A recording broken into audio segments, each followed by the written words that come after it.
Hi KC.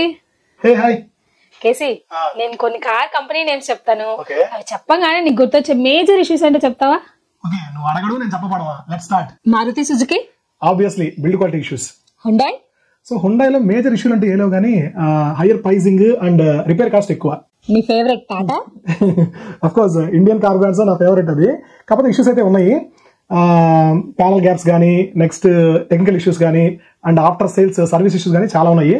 So చెప్పుకుంటూ పోతే చాలా ఉన్నాయి.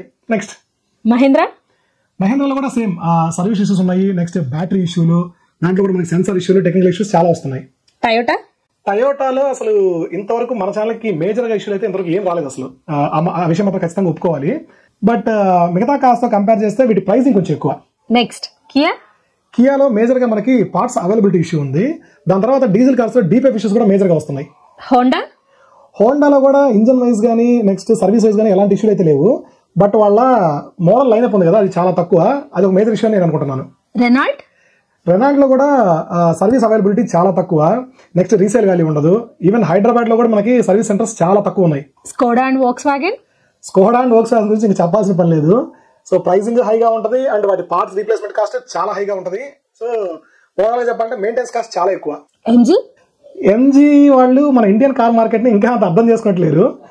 దాంట్లో చాలా ఇష్యూస్ ఉన్నాయి. ఈవెన్ చెప్పాలంటే టాటాతో కంపేర్ చేస్తే ఎంజీలో చాలా ఇష్యూస్ ఉన్నాయి. ఒకటని చెప్పలేను నేను. రీసెంట్ గా మనం చూసుకుంటే ఎంజీలో ఫస్ట్ రిలీజ్ అయిన కార్ ఉంది కదా, ఆస్టర్. అదైతే లాస్ట్ 2-3 months నుంచి టాప్ 10 లీస్ట్ సేల్స్ కార్స్ లో టాప్ 10 లో ఉంటుంది. సో ఇంకా వాళ్ళు చూసుకోవాలి. Thank you very much KC. Okay, గుర్తుందిగా. ఇంకా అలాంటి ఇన్ఫర్మేటివ్ ఆటోమొబైల్ అప్డేట్స్ కోసం మన ఛానల్ ని తప్పకుండా ఫాలో అవ్వండి.